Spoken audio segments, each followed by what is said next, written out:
left my heart beneath the sand, buried in the shores, with the music carried sounds of old Hawaii. And the setting sun would be a sight they came to see, and feel the winds of ancient history.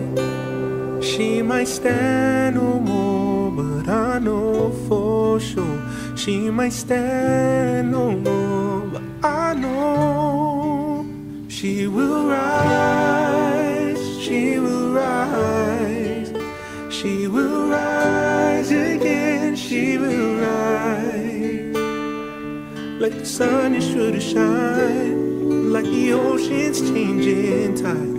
But till that day, my heart is in the sands of old Lahaina, is in the sands of old Lahaina. Every memory that we share is running through my mind and taking with me everywhere I go. Every prayer I lift on high, asking for the strength needed to keep facing our tomorrows. She might stand no more, I know for sure. She might stand no more, but I know she will rise, she will rise, she will rise again, she will rise, like the sun is sure to shine, like the ocean's changing tide. Till that day, my heart is in the sands of old Lahaina, is in the sands of old Lahaina.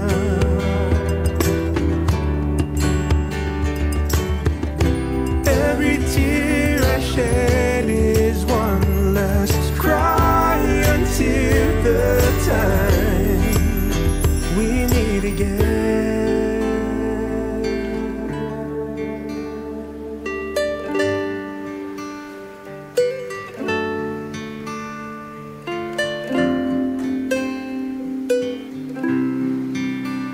She might stand no more, but I know for sure she might stand no more, but I know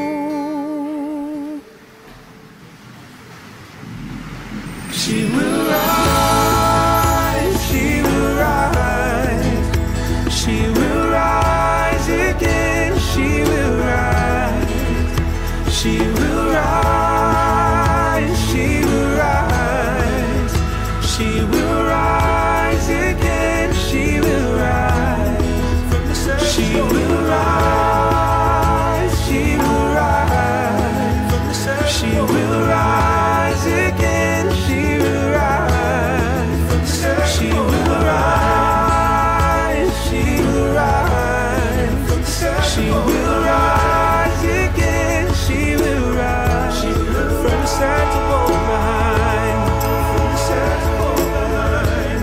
from the sands of old Lahaina, from the sands of old Lahaina, from the sands of old Lahaina.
past our differences.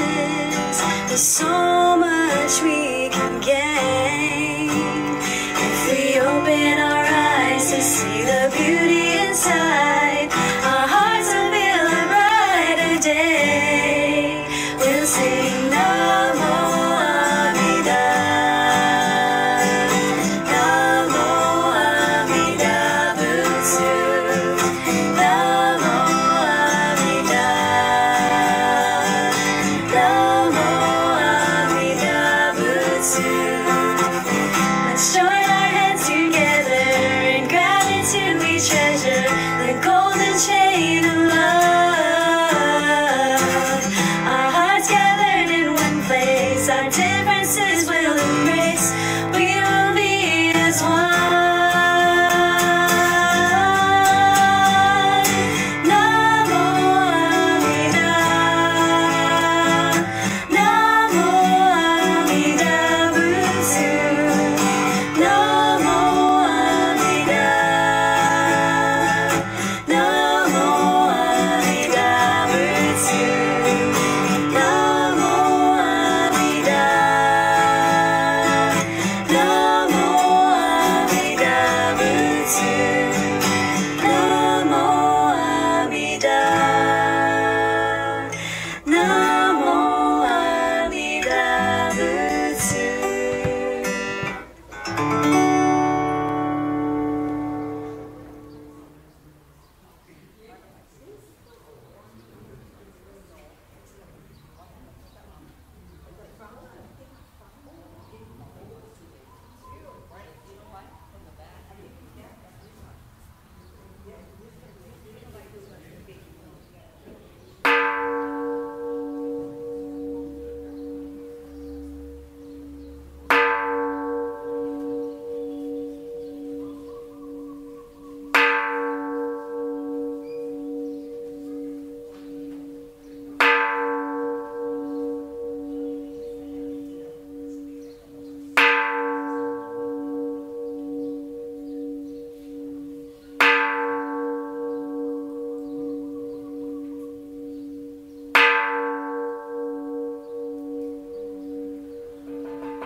Good morning.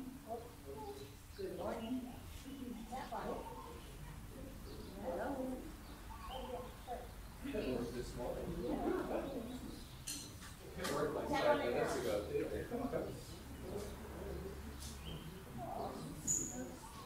So it's on.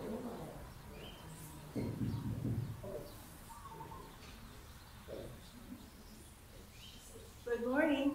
Good morning. That's okay. Teacher voice. I'm Sharon. Oh, Oh, what was that? I'll be your MC this morning. Welcome to Makawao Hōonkō's first Sunday Dharma Family Service. Thank you, children, for coming. Third Sunday. Okay. Begin our service at this time. Please stand if you're able and let us begin the service by singing Gandana Tisarana together in both Pali and English.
Please be seated.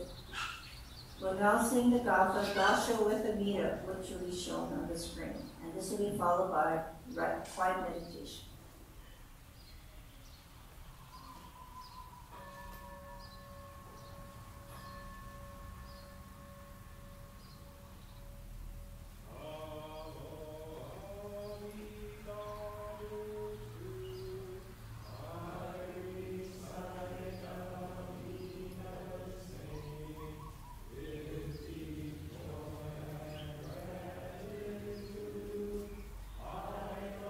Show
On the first Sunday of each month, we remember all those who have passed on before us, honored ancestors, departed loved ones, dear friends, and beloved companions. During this time, we encourage everyone, both here in person and at home, joining us by live stream to offer incense as an expression of gratitude.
This is the time. Birthdays! Yay. On the first Sunday of each month, we celebrate birthdays. Here's a list of birthdays we know about. And if your birthday is this month, please come up to the front. All right. So we have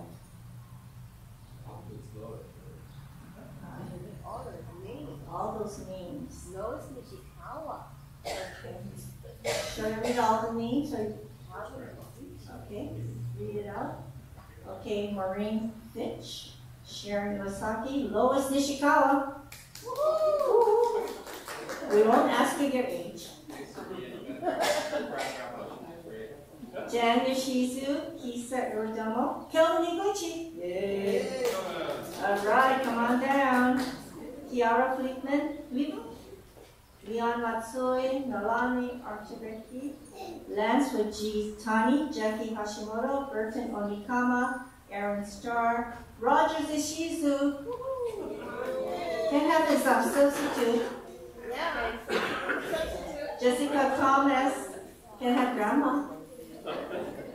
Earl Fujitani, Masami Imada, Kelly Urdomo, Ronald Fitch, Corinne Giderson, Sayoshizu, Shigeru Karakawa. Anybody else? Oh yes, my grandson, John. John, but he's not here. That's right. Okay, do we need more candles?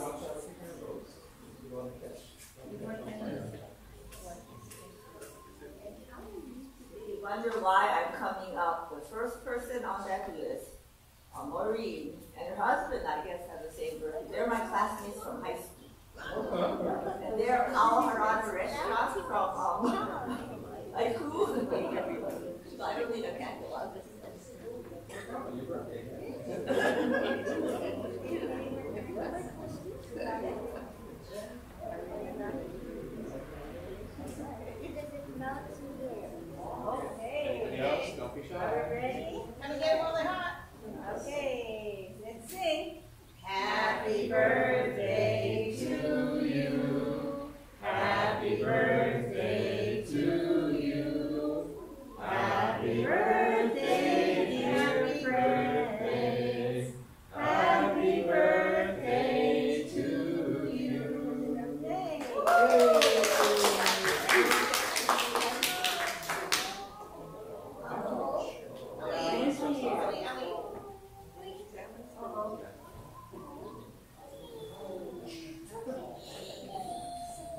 All right, now it's children's Dharma story time.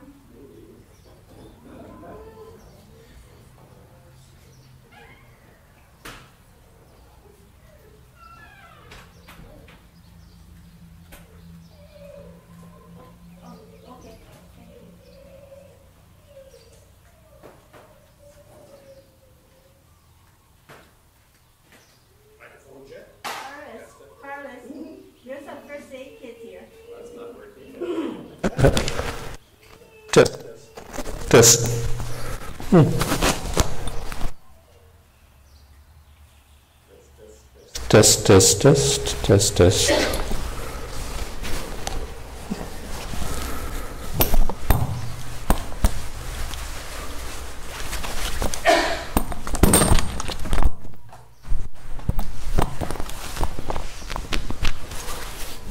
Test. Test. Test. There we go.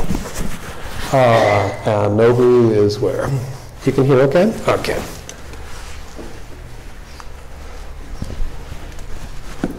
Microphone check. Test. Okay. Yeehaw! Good morning. Aloha, kakahiaka. How y'all doing this fine day today? Well, let's see who we got here. Oh, we got Jonathan. Hey, Jonathan, how's it going? Oh, okay, the kid's in the front. Okay, there we go. Let's see. Today's story is the life of Shinran. So who can tell me who Shinran is? Okay, don't worry, guys. The adults don't know either. Okay, I'll give you a hint. He's got a picture on the altar. Okay, let's get some help here. Hey, do you see the ladybug? Love of my life. Can you help show us where Shinran is? I would be delighted to do so. Here we go. Okay, let's see. Hey, Sensei, don't drop the mic thing on the floor. Okay, here we go. So, as you're facing the altar, Shinran is to the right of Amida Buddha. So here he is. And that's Shinran Shonin. Okay, so who can tell me who Shinran was? That's okay. The adults don't know either. Okay, he was the founder of Jodo Shinshu and the Hōonkō tradition. Actually, in the Dharma school, I'm sure Auntie Sharon's going to teach you all this kind of stuff. So here we go. So once upon a time in Japan, a long time ago, a little boy was born to Lord and Lady Arinori, who were of noble birth. They named the little boy Matsu Wakamoto. What? What's his name? Marshmallow? That's a really hard name to say. What do you mean, Matsu Waka Marshmallow? Actually, Barkley, it's Matsu Wakamoto. So he would grow up to be known as Shinran, the founder of the Jodo Shinshu Hōonkō tradition. So at age 8, Shinran, let's see, at age 9, the causes and conditions of Shinran's life resulted in him becoming a monk. Does anybody know what that means? What does it mean to become a monk? Ace, you have any ideas? No, yeah, that's okay. Anybody? No, all the adults are going, hey, there's a bird in the ceiling. Don't worry, it's okay. To become a monk, you have to shave your head. Okay, so who wants to shave their head? I have a razor in the back. You want to? Hey, Grandma, can I shave his head? It'll be fun. So you shave your head.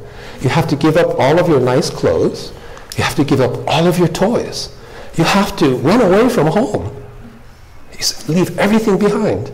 And then you go off into the mountains, into the forest, and you're like Sensei. You sit on the floor and you're like chanting all the time, and you're studying all the time. Does it sound like fun? Who wants to be a monk? No? Okay, okay. In any case, so Shinran, right, the situation came that it had to, for him to become a monk at Mount Hiei, which is like the Harvard, Stanford, MIT of Buddhist studies. So they arrived at the temple really late at night. It was just totally dark. Now, back in the 12th century, they didn't have electric lights and stuff. So the chief priest suggested, let's wait until tomorrow. And it is said that Shinran, at age 9, writes this poem. He says, the heart set upon tomorrow, how like cherry blossoms blown away at night in a sudden storm. The words of Shinran Shonin at age 9. Who can tell me what that means? That's okay. You're not supposed to understand this stuff. Just like, Okay, adults. Okay, if you're going to be staying for the adult section, I am going to be asking. So anyway, think of this, right? We think that everything is going to be there tomorrow, but maybe not. Because in the middle of the night, big storm might come and blow all the cherry blossoms away. I can actually tell you, when I lived in Japan, and I lived in Japan for 24 years, right? Only once did I see perfect cherry blossoms in Tokyo, where we lived. Usually it'd be, oh, tomorrow the cherry blossom's going to be in full bloom, this is going to be great. And a big storm would come, whoosh, typhoon off the course. It would blow all of the cherry blossoms down. So the next morning you go, and they're all on the floor. So if you think that tomorrow's going to come and the cherry blossoms will be great, maybe not.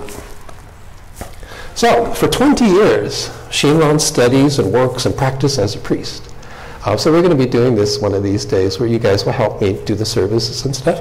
But you see what Sensei does, right? I'm like ringing the bell and chanting and singing and stuff. So he does this for 20 years. Okay, any of you guys in the front row, if you're 20? Not yet. Let's see. Tori, you're about like Melody's age, so 11, 12? Yeah. Right, so double that. You'll be in college. Think about that. Right? 20 years. He's working and he's recognized as a great student, as a great priest, but he's not finding the answers that he seeks. So he leaves the mountain and on the 90, and he goes to a temple where he sleeps overnight in hopes of receiving a vision in his dreams. And he does. Prince Shotoku, if we have the super large altar, Prince Shotoku's portrait would be over here. Prince Shotoku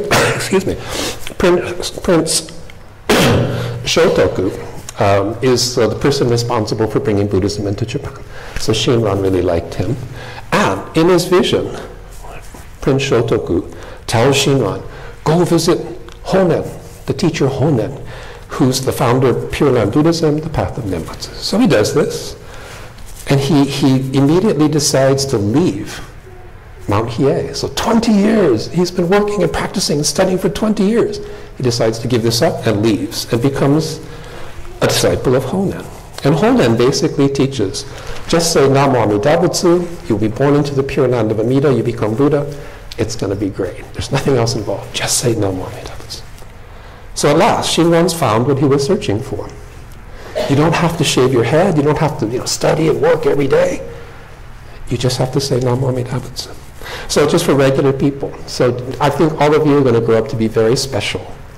Okay, so don't worry about this. You can actually become Buddha if you want to. That's a separate discussion. But for the rest of us who cannot, just say Namo Amida Butsu, the path of Nembutsu.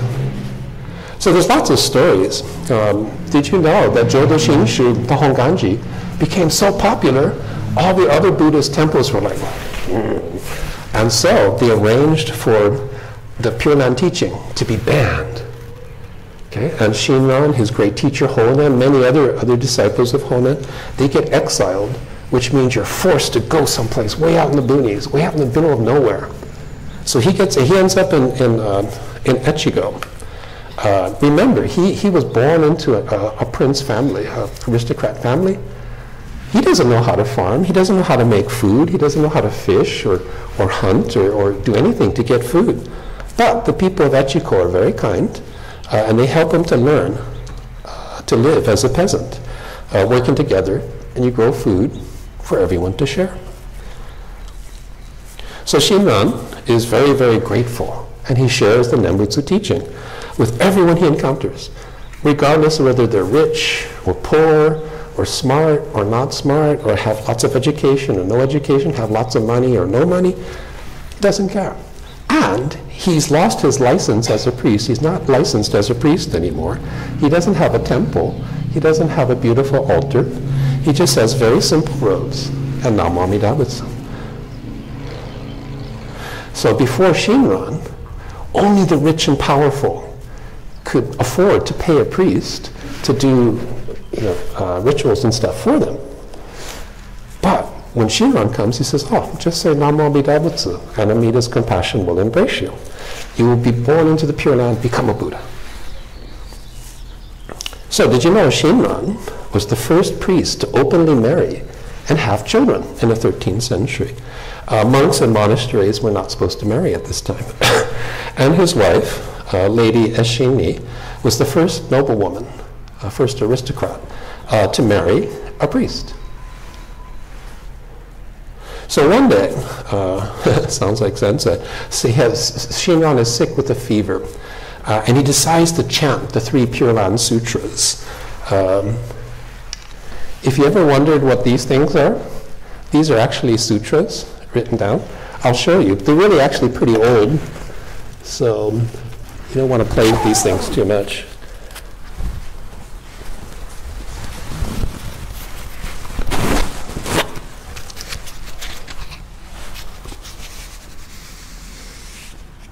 Can you guys see?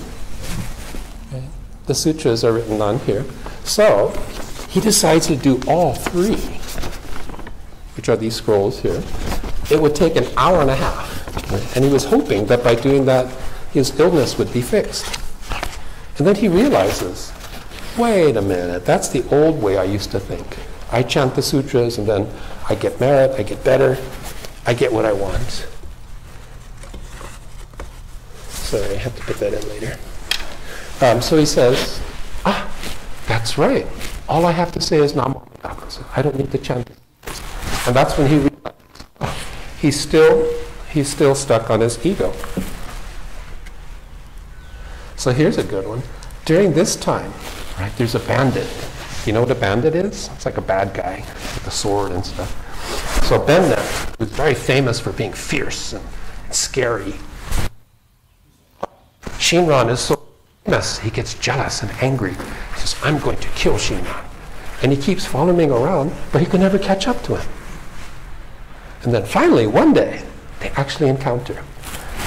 And so this very fierce bandit guy with the sword, he looks at Shinran's face. And Shinran is just very calm and smiling. And he realizes, I cannot kill this person. He throws down his sword.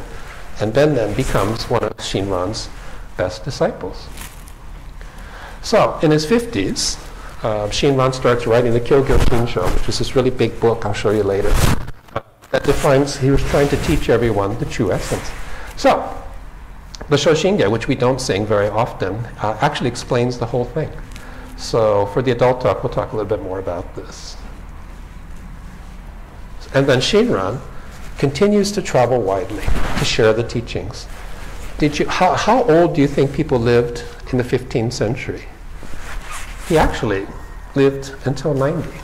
So again, the important thing to remember about Shinran, without Shinran, you'd have to be really rich and powerful to have the benefits of Buddhism.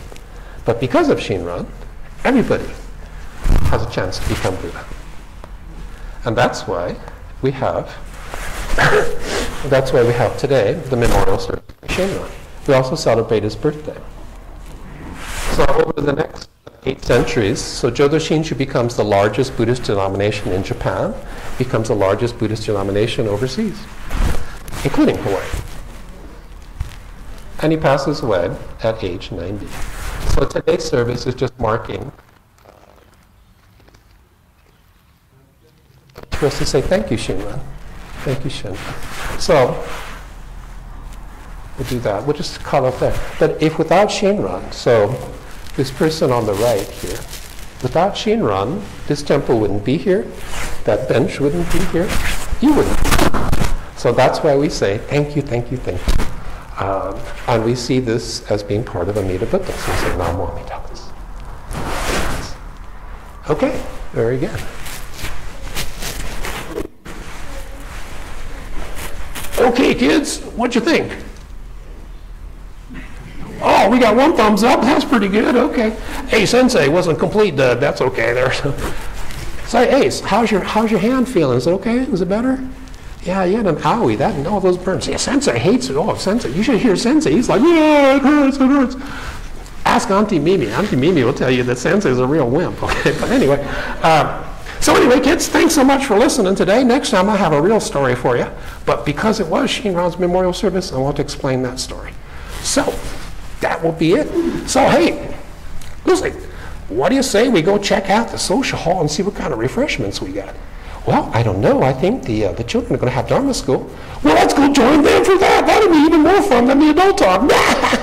Here you go. Fade to black. Okay, so that's the wrong slide. So remember, kids, be good. Very good. Okay.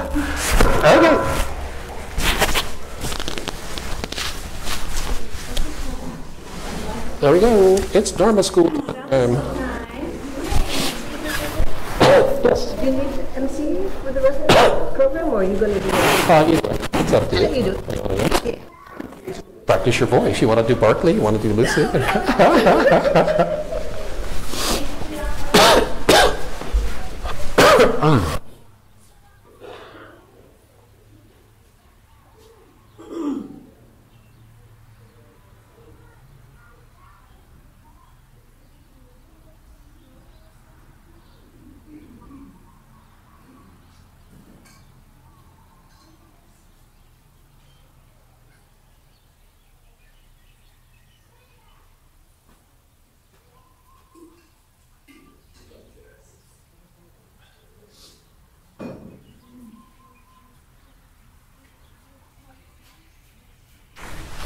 So actually, I do have to apologize because one, my cold hasn't gotten better, obviously. So I have the cold that's going around. I test every day, negative for COVID. But I don't have a super high fever, so it's probably not influenza. But like stuffy nose, dripping in the back, start coughing, get stuck here, and I have this deep hacking cough, which is like, which really sounds really bad. And so I run out of energy right away, so I get really, really tired. Because normally, right, these are our everyday working clothes kind of robes. And I think some of you have seen me in the very fancy robes. So I should be wearing ceremonial robes, you know, with the big things, and the fan and all that, and walking around like a penguin. We would normally be doing special ceremonies from the Daiban, from here. I would normally insist everyone is singing the Shoshinge, although nobody wants to do that. So it's a very elaborate, you know, this is one of the big ones. If you go on YouTube, actually, if you look up the Honganji in Kyoto, you'll see that it's a huge ceremony. It's 7 days, you know. And if you actually have a chance to go to the temple, you will see, you know, the fancy robes. You'll see special versions of chanting. The Shoshinge is there's a version that's only sung in Kyoto, at the Honzan, in the morning service, the sunrise service, during hōonkō, during this time. So that's how, you know, how elaborate it is. If you've seen photographs of the main altar in Kyoto, it's absolutely huge. So you see this part here. It's kind of like a stage, and there's this little table here. The one at Honzan is big enough that a person can walk up there. Okay, and there's a special ceremony where the priest comes up, he comes up on top of here. Usually, the altar to Amida would have doors. And so there's this ceremony where you open and close the doors. But literally, it's big enough for someone to walk up here. So it's a big deal. It's a big deal. So why do I tell these stories? I'm going to flip back to the slides. Be good. Okay. And I'm going to give you kind of the adult version of the story.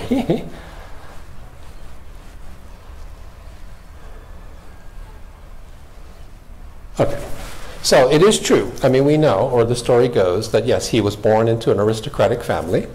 His mother and father, his father was a lord, he was an aristocrat. And so they're of, noble birth, so they're, higher ranked. His name was, actually his first name, given name was Matsu Wakamaru, which has got to be the longest name ever. During the time, it was common for people to have different names. So that's why people are known by different names. Sorry. It is true he does become a monk. We know this at age 9. So the story goes that he's orphaned at age 9. And that's why his uncle brings him to the temple, to become ordained. The explanation there is that if you're a noble person, if you become a monk or you become a nun, then you're protected, basically, because you're a holy person. And so rival political factions, so if you wipe out your enemies, the wife of the enemy will often become a nun, because then she's untouchable. So it's kind of an agreement, you're not going to mess with them. But did you know, there are actually historical records which indicate that Shinran's father and Shinran's brothers were also in the monastery at the same time. So the story is kind of, maybe. But it's a good story, because it does lead to a wonderful haiku. The heart set upon tomorrow, how like cherry blossoms blown away at night in a sudden storm. Excuse me. And so, obviously this is addressing impermanence, but it's also addressing, this idea that we're looking forward to this. We want the beautiful flowers, and that it all gets blown away at night. And so that was my experience in Tokyo. It's a real story. I kept, when I'm going to see the perfect full blossoms of cherry blossoms. It never really happened. Only once or twice. It was pretty close. But that's just how it goes. That's just how it goes. And so, did he really write this poem at age 9? We don't know. But it's a good story. So it is true. Shinran, there's a lot of historical records which show Shinran did go up to Mount Hiei. He studied and practiced and became a very relatively high-ranking priest. If you go to Kyoto today, you can see the Jogyo Zanmai hall, the hall of the Jogyo Zanmai, which is the practice where basically you're saying Namo Amida Butsu, Namo Amida Butsu. Every time you pass in front of Amida, you prostrate yourself.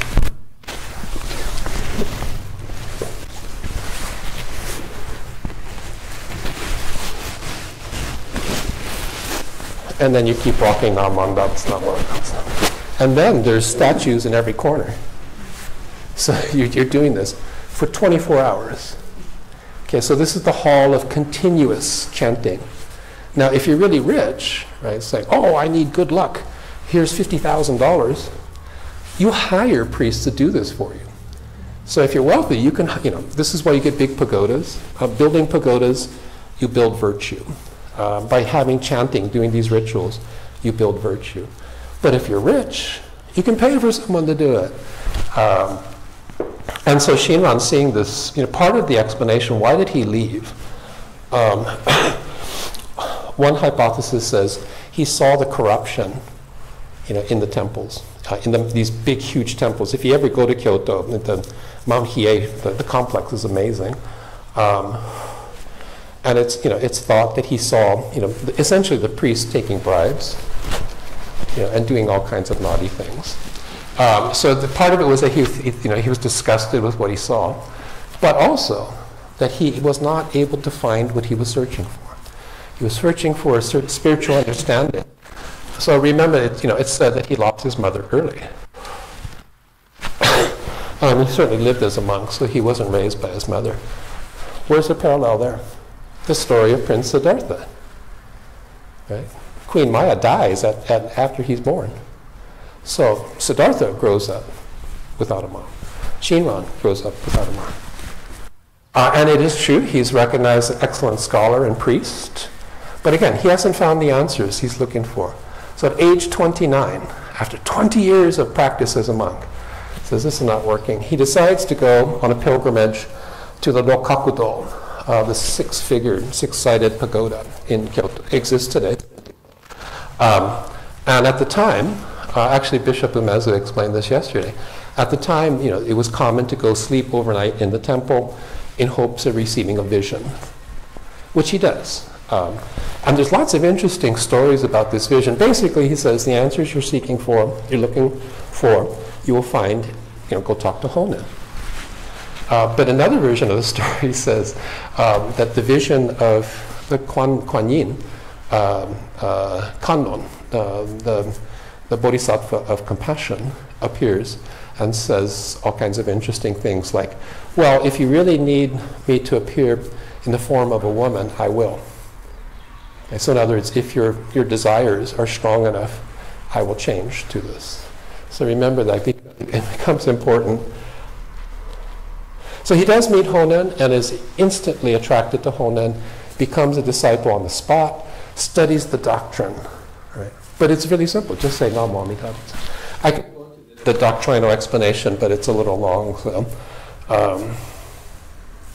and again, what was he looking for? He was looking for a way for average, ordinary people, right, to become Buddha. He tried for 20 years, at the Stanford, Harvard, MIT of Buddhist studies in Japan. He wasn't able to discover what he wanted. And then they do get exiled. The story of the exile thing is amazing. There's all kinds of interesting aspects of it. But essentially, the established Buddhist temples of the time, they were huge. Billion-dollar companies, basically. And Jodo Shinshu, or Jodo, Honen's teachings became so popular that people started going away from the economic impact. They were taking money away from the big temples. Big temples get upset. They tell the emperor, this is bad. And emperor says, okay, Nembutsu, banned. So the story we don't often tell in the children's version is, 4 monks are executed. All of the top monks get exiled.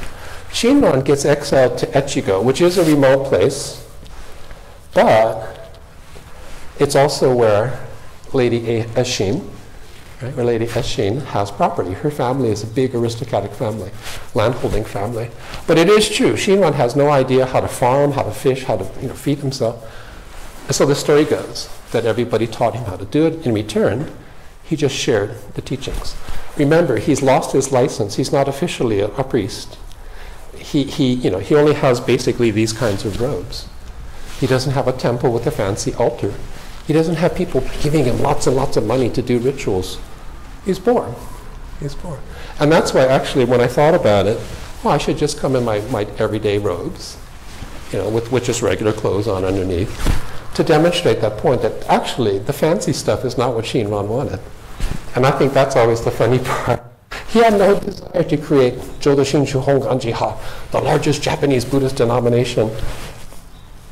It is true. He was married and had 6 kids. He is known as the first priest to openly marry and have children. At the time, it was very common to have hereditary succession of the chief priest at these big temples. Right? They're all monks. They've all given up sex. How are they having heirs to take over the temple? But again, so again, this was happening, but it was, Shinran did it openly. The reverse is very true. Think about Lady Eshin. She's a noblewoman. She's marrying a priest who doesn't have a license, doesn't have a temple, doesn't have any income stream. So something interesting going on there. And the story of him trying to chant the sutras to essentially get better. That's a true story. It's included in the doctrine. And he just realized, even though he has received the Nembutsu teachings, he still believes in his self-power, so he has to keep trying. And you see this in his later writings and in his life. The story of Benden, who knows? But there is a monk named Benden in historical records.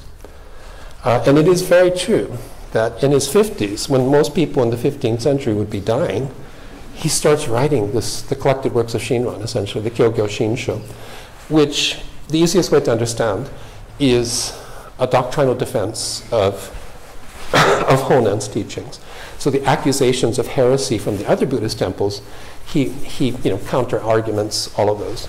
Very interesting. If you're interested in the academic development of Japanese Buddhism, the Kamakura period, he's your guy.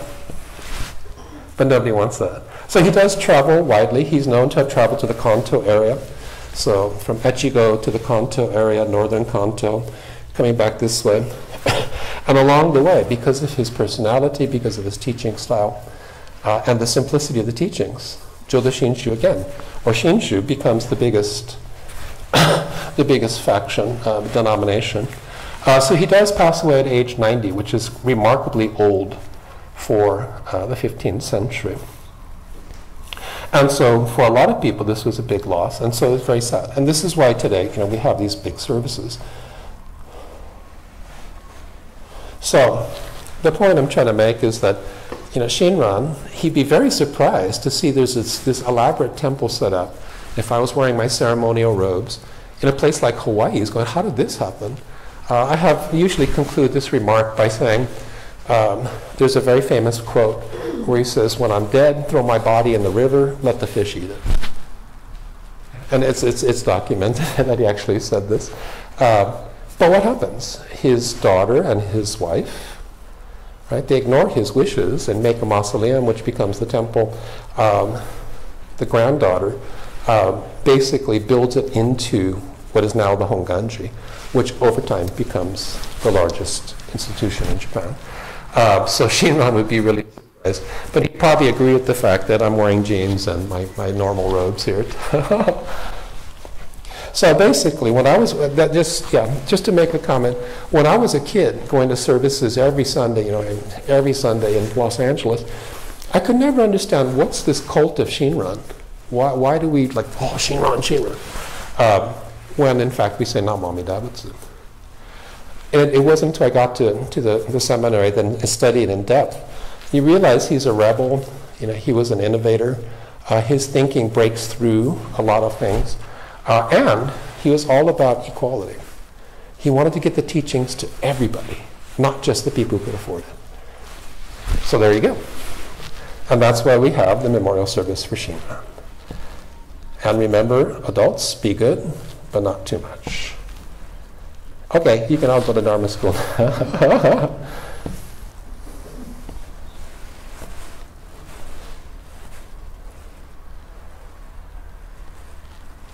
Okay, let's do the Metta Sutta, and then Ondoksan and the Nembutsu.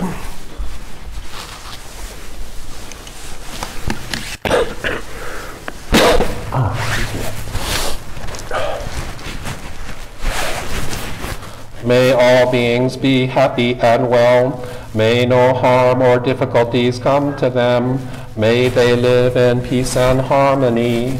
May I be happy and well. May no harm or difficulties come to me. May I live in peace and harmony.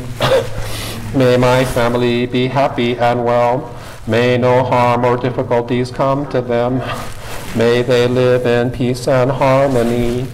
May my friends be happy and well. May no harm or difficulties come to them. May they live in peace and harmony. May my teachers be happy and well. May no harm or difficulties come to them.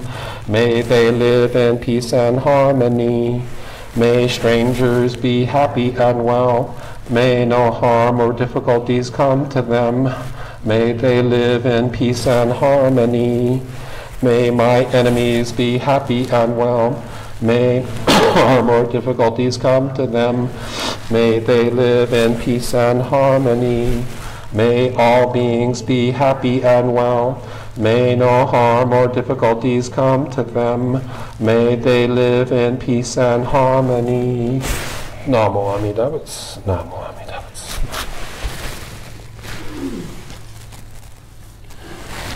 Okay, please rise if you're able, and let's sing Ondoksan. Namo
The heart sit upon tomorrow, how like cherry blossoms blown away at night in a sudden storm. The words of Shinran Shonin, age 9. Namo Amida Butsu.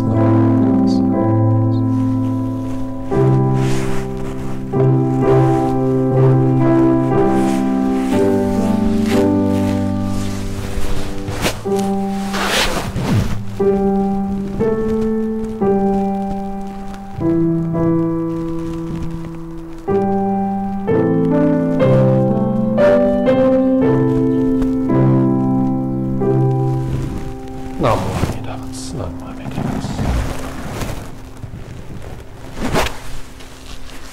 Thank you. Please be seated. Let's just sit together quietly for a few moments. So just relax, get comfortable. If you're able, sit forward in your seat and place both feet flat on the ground. Sit up straight, align your head, neck, shoulders, and back in a straight line that goes to the floor. Place your hands comfortably in your lap. Close your eyes halfway so that you're looking both outwardly and inwardly. And just breathe.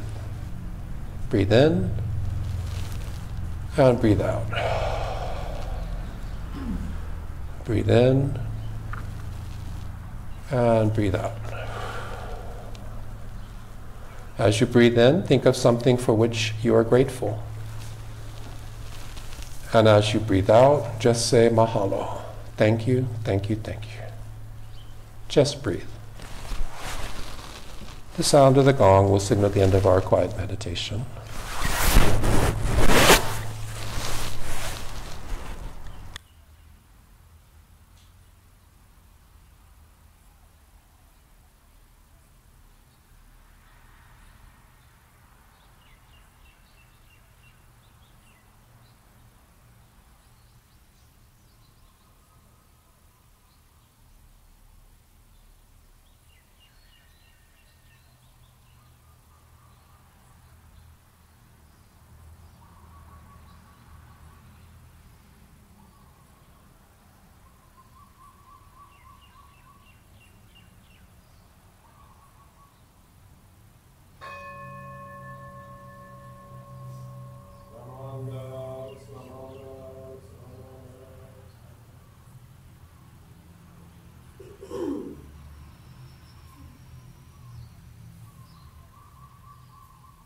Thank you very much for joining the service today.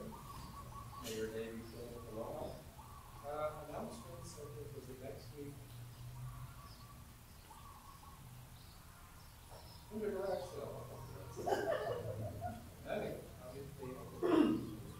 sorry, we've got the wrong slides in place, but next week is the annual general meeting, installation service, and the New Year party, which